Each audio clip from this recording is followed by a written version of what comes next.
Hey, what's going on, YouTubers? That's it, Teasy here. Just want to give you guys a quick update on my PWS Mark 116. The primary weapon system's 116 is a gas piston rifle, if you're not familiar with them.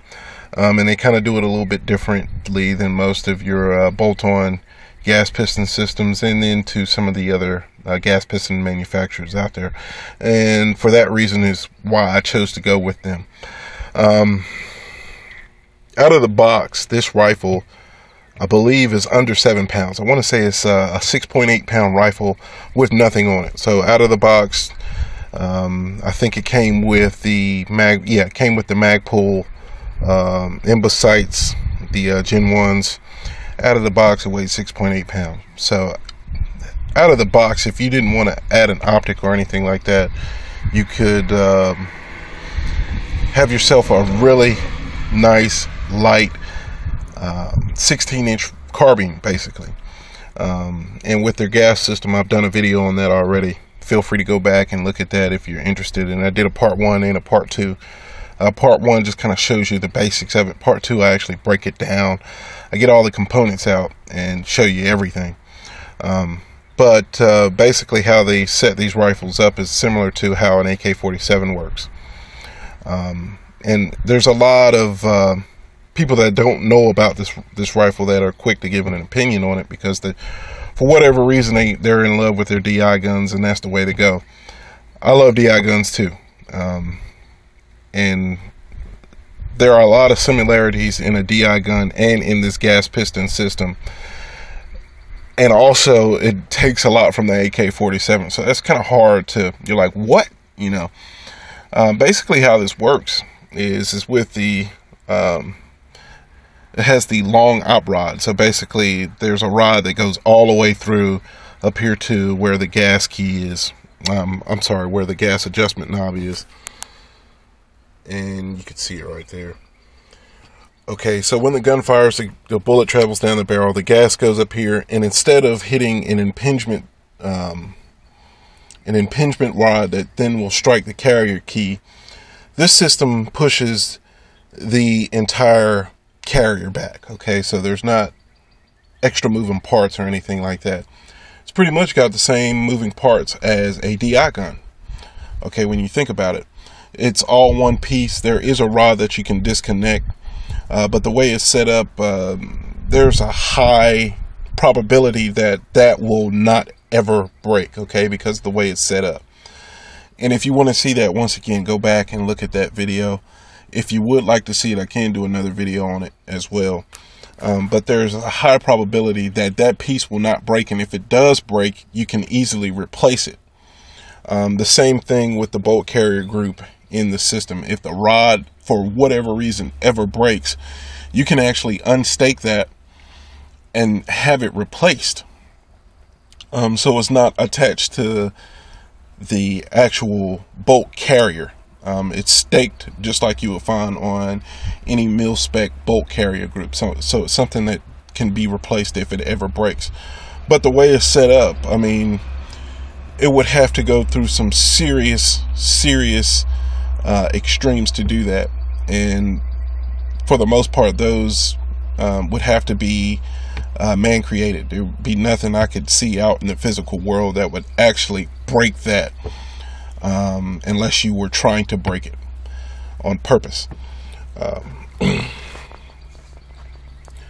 So the way the system is set up, once again, is the gas travels behind the barrel, goes up through the system, and pushes the entire system back. Okay, so there's no extra moving parts or anything like that as far as this gas system is concerned. It's a lot like a direct impingement in that there's only one thing moving, not two things. So this is a great rifle. It's also extremely accurate with the 223 Wild Barrel. I got my rifle zeroed just the other day. I was able to zero it at 400 yards. I'm sorry, 300 yards with the optic. 300 yard zero, pinging every shot, just with the dirtiest of ammos, using Tula and Wolf ammo. It just, I mean, just nails it. It's a very accurate barrel. So I'm extremely happy with this gun, and it is my go-to gun. I do get a lot of questions also about the D-ball. A lot of people are like, you don't really have, I do have some Gen 1 night vision. It's not the greatest in the world. It does work though. It works really well with this system. But it's not anything that I could, throw on real quick and then go out and like hog hunt or anything like that. It's just, a cheap little monocular.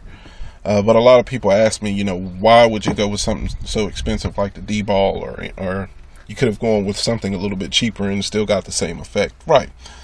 It was just what I wanted to do. I wanted to put, at the time, what I thought was the best option available. And then too, it does have the visible laser. And I set this carbine up.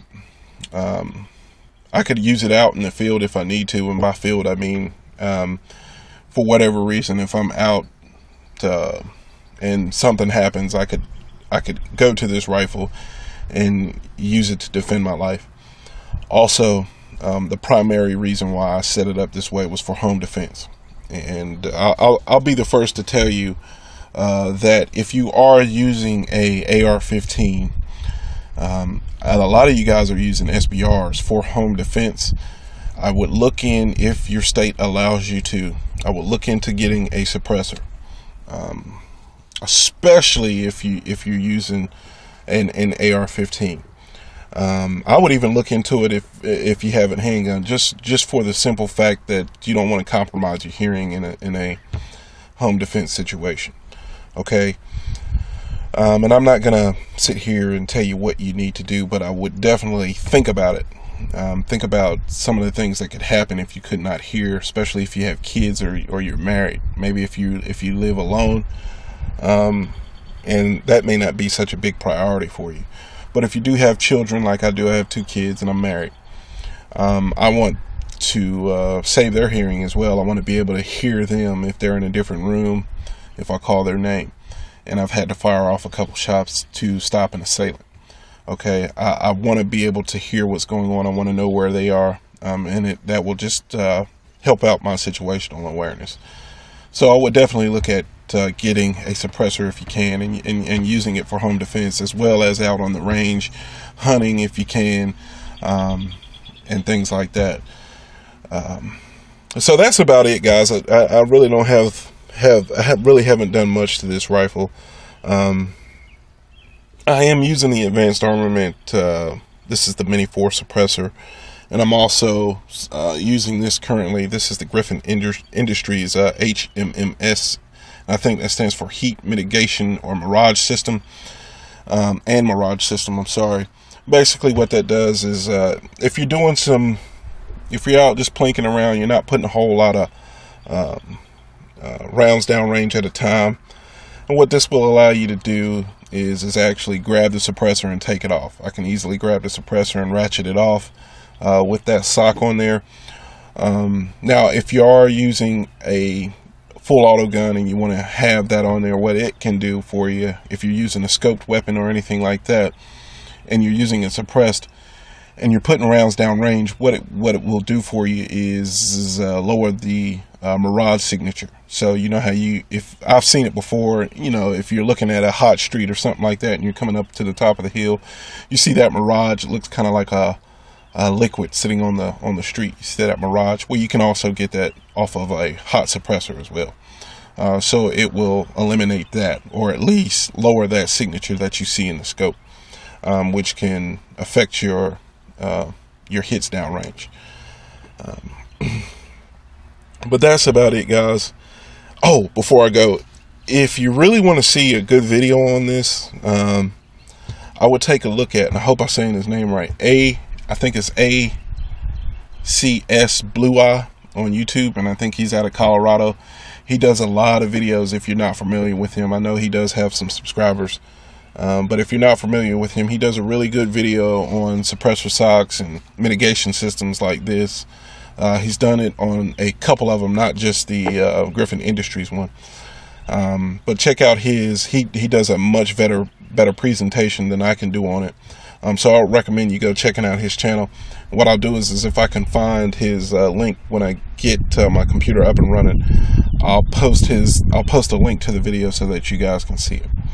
All right, I appreciate all my subscribers. Thank you for watching my videos. Sorry I haven't been able to put out as much, but hopefully here soon I'll be able to put out more and more videos. Like I said, I just use my camera phone. I don't have a big budget or anything. I'm not using any special cameras. But to see that you guys are watching my videos and you guys appreciate some of the stuff that I'm putting on I like that, and I really do appreciate your support. So thank you very much, guys. I am going to have some more stuff coming up here pretty soon, and just keep an eye out for it, and I'll have them up soon. All right, later.